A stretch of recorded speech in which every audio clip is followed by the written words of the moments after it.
नमस्कार दोस्तों। जिसका डर था आज वही हो गया। आज 12:30 के आसपास इसराइल ने अटैक कर दिया है ईरान के ऊपर with state of emergency USA के साथ। यूएसए एंड इसराइल ने मिलके ईरान पे अटैक कर चुका है। आगे देखते हैं। ईरान कट इंटरनेट यूएस से casualty like after a Tehran attack. देखो, कैजुअलिटी अभी तक पता नहीं है बिकॉज अभी जस्ट अटैक किया है, तो तुरंत कैजुअलिटी पता नहीं चलेगी कि कहाँ हुआ है, कितने हुए हैं और अटैक कितना ज़्यादा वे पे हुआ है, इंटेंसिटी उसकी भी पता नहीं है। आगे देखते हैं। US called a strike on Iran operation epic fury. Operation का नाम है, आधे घंटे पहले का है। जो एयर इंडिया की जो फ़्लाइट थी जो दिल्ली से तल अवीव जा रही थी, उसे वापस कर दिया गया है बिकॉज इसराइल और यूएसए ने मिलकर ईरान पे अटैक किया है। और ये इतना बड़ा अटैक था कि जिसकी आवाज़ अबू धाबी तक आई है जब यूएसए ने अटैक किया है ईरान पे तब। एंड यूएई ने अपना एयरबेस को बंद कर दिया गया है। यूएसई का यहाँ यूएई का जो एयरबेस है वो अपना बंद कर दिया है। US Israel strike launch strike on Iran. ये पूरा आर्टिकल है और ये massive and ongoing operation है, मतलब अभी ये चल भी रहा है continuous. USA launch a major combat operation है एंड ये massive and ongoing operation है। And Israeli prime minister Benjamin Netanyahu ने ये प्रिवेंटिव स्ट्राइक की गई है। प्रिवेंटिव स्ट्राइक मतलब होता है कि खतरा आने से पहले ही उसके ऊपर अटैक कर देना। जब हमें पता है कि खतरा आने वाला है हम पे, ये देश हम पे हमला करने वाला है, तो हम ही सामने से ही उसके ऊपर अटैक कर देते हैं। ये होता preventive strike. Israel and USA had joint military operation against Iran. ठीक है, हेडिंग में point. Israel strike Tehran near supreme leader office के पास, अयतुल्ला खमीनी के ऑफिस के पास उन्होंने स्ट्राइक किया है। इसराइल ने शट्स एयर बेसिस, अपने सारे एयर बेसिस को शट डाउन कर दिया गया है। वहाँ के स्कूल्स और जितने भी ऑफिस को वर्क फ्रॉम होम प्रोवाइड कर दिया गया है वहाँ पे। एंड करंट सिचुएशन क्या है वहाँ, मिलिट्री एक्शन की मल्टीपल टारगेट्स पे हमला किया गया है ईरान पे। लीडरशिप जो सुप्रीम लीडर खमीनी को ट्रांसफ़र कर दिया है कुछ समय पहले ही बंकर्स के अंदर। एंड यूएसए इन्वॉल्वमेंट, यूएसए ने अपने तरफ से कंफर्म कर दिया है कि हाँ हम भी थे इस अटैक पे, मेजर कॉम्बैट ऑपरेशन पे। फिर रिटेलिएशंस। अब रिटेलिएशंस, आई थिंक ये रिपोर्ट मुझे प्रॉपर कंफर्म नहीं लग रही है बिकॉज देखिए, Iran revolutionary guard has evolve a crash response and sirens has already been reported in various Israeli cities. Because मेरे को ये इसलिए नहीं लग रहा है ये स्टेटमेंट, क्योंकि ये प्रिवेंटिव स्ट्राइक है, तो इसराइल ने पहले से ही भांप लिया होगा सारी चीज़ों को, सरकमटेंसेस को, कि हम एक वॉर लाइक सिचुएशन में जाने वाले हैं। दैट्स वाई उन्होंने पहले से ही जैसी स्ट्राइक किए होंगे एंड कुछ समय बाद ही डायरेक्टली अपने यहाँ पे स्टेट इमरजेंसी डिक्लेयर कर दी गई थी। उनके यहाँ पे भी स्टेट इमरजेंसी डिक्लेयर कर दी गई है। दैट्स वाई ये सायरन बच सकते हैं। ये ऐसा नहीं है कि ईरान ने अटैक कर दिया है, ऐसा नहीं है। इसराइल और यूएसए ने डायरेक्ट तेहरान पे, कैपिटल पे ही हमला कर दिया गया है। ये सारे डिस्ट्रिक्ट्स पे डायरेक्टली हमला कर दिया गया है। अब आगे देखते हैं कहाँ कहाँ हमला किया गया है। सुप्रीम कमांडर्स, जो मिलिट्री सुप्रीम कमांडर्स हैं ना, उनके इंफ्रास्ट्रक्चर पे अटैक किया है। पॉलिटिकल लीडरशिप, जो पॉलिटिकल लीडरशिप्स के जो ऑफिसेज है, जैसे वहाँ के एमएलएज होंगे, एमपीज होंगे, उनके यहाँ पे रिवॉल्यूशनरी गार्ड्स इंस्टॉलेशंस, उस पर अटैक किया गया है। एंड डिफेंस, जहाँ पे फैसिलिटी, डिफेंस इंडस्ट्री फैसिलिटीज़ पर अटैक किया गया है। ये चार जगह उन्होंने प्रिसाइजली अटैक किया। कोई सिविलियंस कैजुअलिटी नहीं होगी बिकॉज प्रिसाइज अटैक है।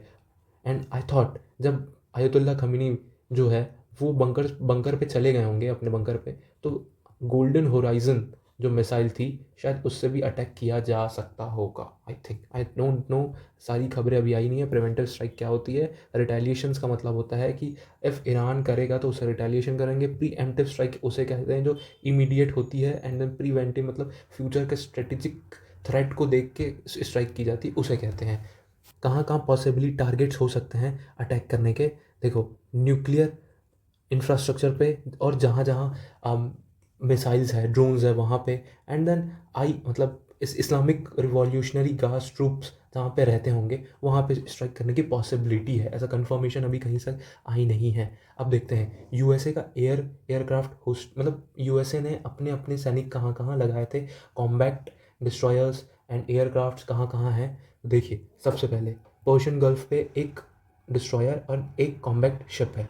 उसके बाद स्ट्रेट ऑफ हॉर्मुज के थोड़ा सा आगे में, ओमान के जस्ट ऊपर में एक डिस्ट्रॉयर लगाया है उन्होंने। फिर उसके बाद 3 डिस्ट्रॉयर, 2 कॉम्बैक्ट शिप ओमान के साइड पे हैं। फिर एक USS अब्राहम लिंकन, वो विथ 3 डिस्ट्रॉयर्स के साथ वो ओमान के जस्ट पैरेलल साइड्स पे ही लगाया गया है।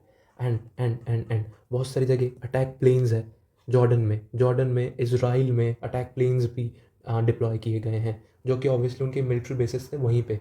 एंड मेडिटेरियन सी में 2 डिस्ट्रॉयर्स लगाए गए हैं कि अटैक हम यहाँ से भी कर सकते हैं, यहाँ से भी कर सकते हैं, डायरेक्ट अटैक यहाँ से भी कर सकते हैं, यहाँ से भी कर सकते हैं, एंड यहाँ से भी कर सकते हैं, यहाँ से भी। अभी जो अटैक हुआ डायरेक्टली इसराइल से ही हुआ, एंड देन यहाँ से भी कर सकते हैं। हर जगह से ईरान के ऊपर पूरा अटैक करेंगे प्रॉपर वे पे, कि उसकी जो रिजम है वो प्रॉपरली हट ही जाए। आई थॉट रिजम को हटाने के लिए ही हो रहा है, एंड न्यूक्लियर ना बनाए इसलिए भी। एंड जॉर्डन में भी मैं आपको भी बताया, जॉर्डन में भी उनका एयरबेस है USA का। देखिए जॉर्डन में भी USA का एयरबेस है। अब वो वॉर रेडी सिचुएशन में है, अभी वॉर रेडी सिचुएशन में है। USA मिलिट्री बेस कहाँ कहाँ है देख लो, ओमान में है, UAE में है, बहरीन में है, कतर में है, सऊदी में है, फिर इराक में है, इसराइल, जॉर्डन, हर जगह है। मैं वहाँ वहाँ का बता रहा हूँ जहाँ से स्ट्राइक करना प्रॉपर वे पे हो सकता है। एंड इसका मेन क्लॉज कहाँ कहाँ आ सकता है, जब रिटेलिएट करेगा ईरान या तो डायरेक्ट इसराइल पे मारेगा आई थिंक, या तो डायरेक्ट मिलिट्री बेसिस को टारगेट कर सकता है ईरान। मिलिट्री बेसिस को अगर मिलिट्री बेसिस को टारगेट किया तो जितने भी गल्फ नेशंस है वहाँ पे क्रूड ऑयल क्राइसिस आ जाएगा, या क्रूड ऑयल बहुत रैपिड वे पे बढ़ेगा, बिकॉज सप्लाई कम हो जाएगी एंड डिमांड ज़्यादा हो जाएगी। तो क्रूड ऑयल का रेट अब आई थिंक बढ़ने की संभावना है, बिकॉज ईरान ने पहले ही चेतावनी दे दी थी अगर आप हम पे अटैक करेंगे तो हम स्ट्रेट ऑफ हॉर्मुज को क्लोज कर देंगे। दैट्स वाई ये एक डिस्ट्रॉयर और एक कॉम्पैक्ट यहाँ लगाया, एंड देन एक डिस्ट्रॉयर यहाँ लगाए हैं आई थिंक, कि स्ट्रेट ऑफ हॉर्मुज को चोक ना कर सके। दैट्स वाई, इसीलिए हो सकता है, आई डोंट नो, वैसे ज़्यादा मुझे नहीं पता। और कुछ समय पहले ही रात के 12:30 बजे का कुछ एक आर्टिकल पब्लिश हुआ है।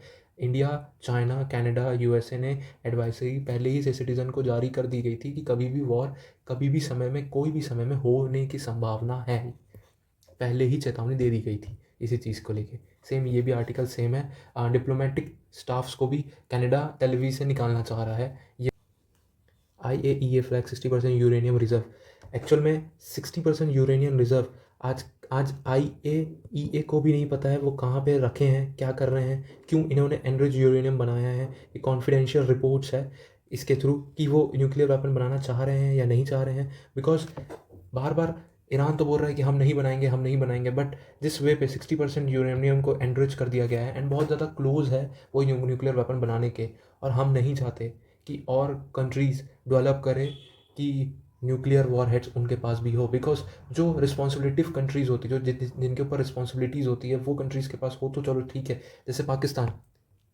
उसके पास न्यूक्लियर वेपन है तो वो गलत ही यूज़ कर रहा है, वो डराने में, टेररिज्म में वो ज़्यादातर यूज़ कर रहा है उस चीज़ को। हम नहीं चाहते कि अब ईरान में भी ये सारी चीज़ें हो, कि ईरान भी अब न्यूक्लियर वेपन्स बनाए एंड देन पूरे मिडिल ईस्ट कंट्री को दबाव पे डाले।